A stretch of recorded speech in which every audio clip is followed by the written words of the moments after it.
Daniel Boone marked Boone Trace in 1775, the first ever road into the land that was to become Kentucky. It has been said that no other road is of greater historical significance to the founding of Kentucky and the opening of the West than Boone Trace. Traveling north, it entered Laurel County roughly from the area of the town of Gray in Knox County. It passed through Levi Jackson Park and into what is now downtown London. Boone Trace crossed over where the courthouse is now and followed 4th Street to McWhorter Road or Highway 638.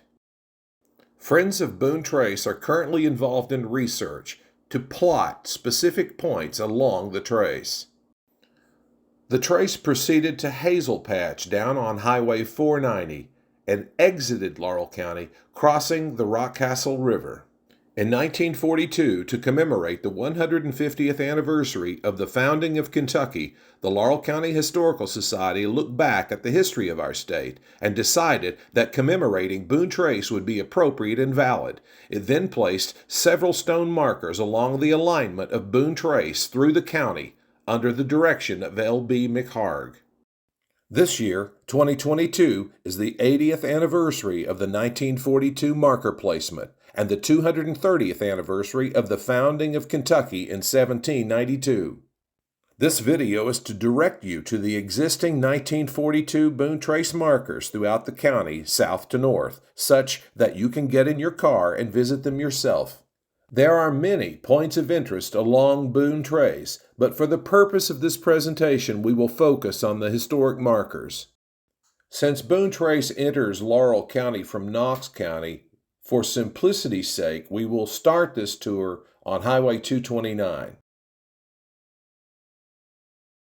10 miles south on Highway 229, you turn right at Robinson Creek Church on Highway 830 or Robinson Creek Road.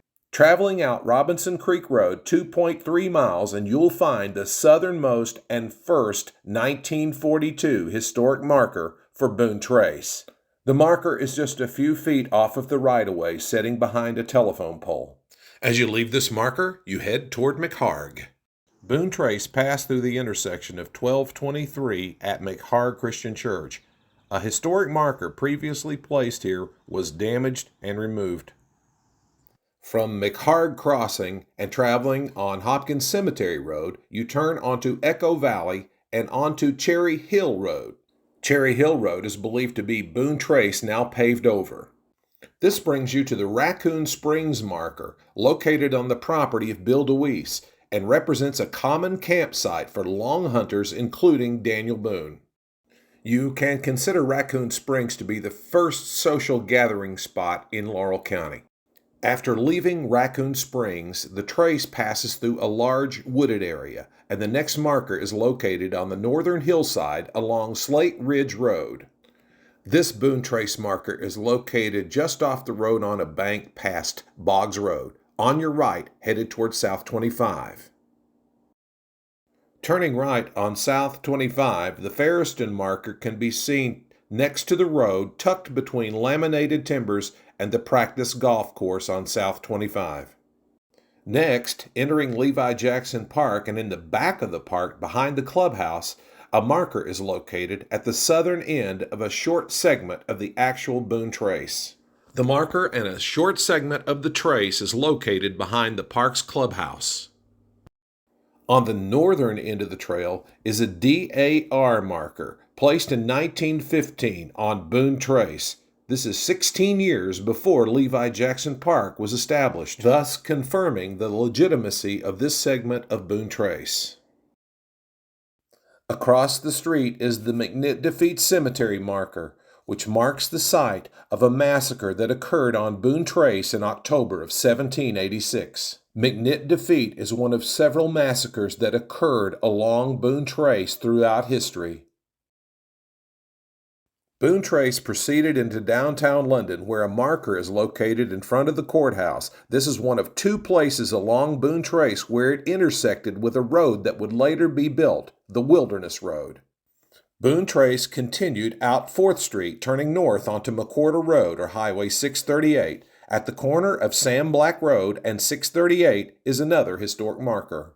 From this location, if you travel 2.9 miles further out Highway 638, is the McFarland defeat marker. The McFarland defeat occurred on Boone Trace in April of 1793.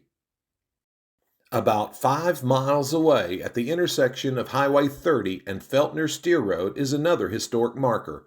Feltner Steer Road is believed to be another section of paved Boone Trace. Following Highway 30 to Highway 1394 and then Murray Cemetery Road to Hazel Patch, the Woods Blockhouse marker can be seen on a knoll across Hazel Patch Creek. John Wood built the first residence in what would become Laurel County. Half a mile from Hazel Patch is another 1915 DAR marker in front of Mount Carmel Church as Boone Trace passed through this property. This is the second place where Boone Trace crossed over the Wilderness Road bed, which was built later. The final 1942 Boone Trace stone marker is at the intersection of Highway 490 and Winding Blade Road, often called Mershon's Crossing. From there, Boone Trace follows an area about 1 mile west of this marker to the Rockcastle River and into Rockcastle County.